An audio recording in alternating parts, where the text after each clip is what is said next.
दिल का सुकून लेना है तो दिल बनाने वाले से राब्ता कायम करो। वक्त रुसवा न कर सका उसको जिसने खुद अपना एहतराम किया। दिलों में बसने वाले तो फूलों के जैसे होते हैं, दुनिया से चले भी जाएं तो पीछे यादों की खुशबू छोड़ जाते हैं। दूसरों को खुद से बेहतर ही समझो, क्या पता अल्लाह पाक से उसका मामला हमसे ज़्यादा बेहतर हो। किसी को उदास पाओ तो नसीहत के बजाय उसकी सुन लिया करो, एहसास से, मोहब्बत से, बिना किसी गर्ज के। किसी को खैर के अल्फाज कह देना भी सदका है। खैर बांटे, खैर से रहें। लोग कहते हैं कि सच कड़वा होता है, हकीकत में सच नहीं बल्कि आपके बोलने का अंदाज कड़वा होता है। अपनी ख्वाहिशात पर कड़ी नज़र रखें। बस ख्वाहिशात की पैरवी हमारे ईमान को खोखला कर देती है। हम कब और कितना अपने रब से दूर हो चुके होते हैं, हमें इसका इदराक नहीं होता। जामे उल्फत बुनते आए, रिश्तों के धागों से हम उम्र की कैंची काट गई सब, क्यों कर इतनी मेहनत की। एक दिन हम सब सिर्फ एक याद बनकर रह जाएंगे। अपनी तरफ से एक अच्छी याद बनने की पूरी कोशिश करें। आप आसमान तो नहीं बन सकते, लेकिन किसी के लिए आस और अमान तो दोनों बन सकते हैं। सूरह यूसुफ मिसाल है, वो आजमाता इसी चीज़ से है जो तुम्हें बेहद प्यारी होती है, ताकि इस चीज़ के मिलने की तरफ तुम्हें अपने रब से मिला दे। आई जोहर तुझे काम ने उलझा दिया, बेनमाजी बनाकर तुझे कितना फंसा दिया। देगा रिस्क तुझे नमाज के बाद भी, पालेगा रब तेरा घर नमाज के बाद भी। हदीस बरवायत हजरत इमाम जाफर सादिक अलैहिस्सलाम, खुदा की कसम नेक लोग कामयाब हो गए।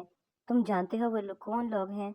वही लोग जो चींटियों तक को अजियत नहीं देते। अपनी खुशी की चाबी कभी किसी और की जेब में ना डालें।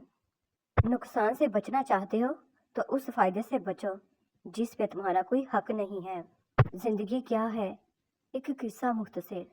मौत सही कहती थी, जिंदगी साथ छोड़ देती है, और जिंदगी भी तो सही कहती थी, मौत मसलों का हल नहीं है। अपने हाथों से काट कर सारे शजर अजीब शख्स है, साया तलाश करता है। हैरत और तज्जुब की बात है, हाँ बेटे की निस्बत से दामाद को बेटा मान लेते हैं, लेकिन बेटे की निस्बत से बहू को बेटी क्यों नहीं मानते। दूसरों से मुतल्लिक अपनी ज़ुबानों को सी डालो, क्योंकि बदगुमानियाँ बिल्कुल एक फटे कपड़े की तरह हैं, जितना भी सी लो कपड़ा फिर भी फटा ही रहेगा। अधूरी बातें और अधूरे जुमले सुनकर माजी की दास्तानें तहलील करने वाले लोग हमेशा दुख ही उठाते हैं। रिश्तों में मुखलिस रहें ताकि रिश्तों को जिया जाए, ना कि बर्दाश्त किया जाए। सब्र में इतनी ताकत होती है कि धोखा देने वालों की बुनियादें हिला देती है।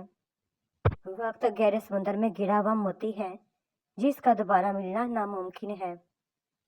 ए हमारे मेहरबान रब, हमारे खाली दामन को अपनी रहमत से भर दे, आमीन या रब्बुल आलमीन।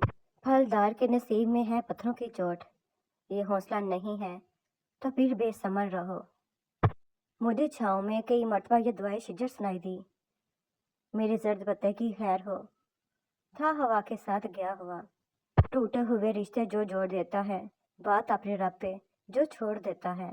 फलदार के नसीब में है पत्थरों की चोट, ये हौसला नहीं तो भी बेसमर रहो। घर सोने चांदी से नहीं, हमेशा अच्छे अखलाक से आबाद होते हैं। ठीक है दश्त भी हो, बाग भी हो, दरिया भी, जिसको जैसा नजर आऊं मुझे वैसा समझे। गहरे और मुश्किल अल्फाज का इस्तेमाल इस बात की दलील नहीं है कि आपके पास बहुत इल्म है, बल्कि ज़रूरी बात को आसान अल्फाज में बयान करना ही असल में इल्म की दलील है। वज़ू करना दुनिया का सबसे सस्ता और बेहतरीन सैनिटाइज़र है, जो इन्फेक्शन के साथ साथ गुनाहों से भी बचाता और पाक करता है। तुम्हारे पाँव जमे हैं, तुम ना समझोगे हयात कैसे गुजरती है लड़खड़ाते हुए। तुमको अच्छे लगे तो तुम रख लो, फूल तोड़े थे बेचने के लिए। सजदा सहू क्या सिखाता है? जब नमाज में गलती होती है तो अल्लाह करीम ने सजदा सहू करने को कहा है। गौर तो करें, नमाज में यह तरीकाकार हमें क्या सिखा रहा है।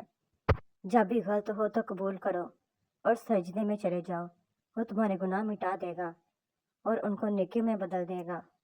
हज़रत इमाम अली अलैहिस्सलाम ने फरमाया, जब अक्लमंद बूढ़ा होता है तो उसकी अकल जवान होती है, और जब जाहिल बूढ़ा होता है तो उसकी जहालत जवान हो जाती है। अपनों के जुड़ने से मकान और मकान में रहने वालों के दिल जुड़ने से گر بنتی ہیں۔ رسول پاک صلی اللہ علیہ وآلہ وسلم نے فرمایا، جس نے رمضان کے روزے رکھے پھر اس کے بعد شوال کے 6 روزے رکھے تو یہ پورا سال مسلسل روزے رکھنے کی طرح ہے۔ ہر وہ شخص بے وفا ہے جو نماز نہیں پڑھتا، جو خدا کا نہیں وہ تمہارا کیسے ہو سکتا ہے۔ غرور و ناشکری اللہ پاک سے دور کرتے ہیں، جبکہ عاجزی و شکر اللہ پاک کا قرب نصیب کرتے ہیں۔ نبی کریم صلی اللہ علیہ وآلہ وسلم نے فرمایا، جس نے نماز فجر جماعت سے پڑھی پھر سورج نکلنے تک بیٹھ کر اللہ پاک کے ذکر میں مشغول رہا، پھر اس نے 2 رکعتیں پڑھیں تو اسے ایک حج اور ایک عمرے کا ثواب ملے گا۔ سبحان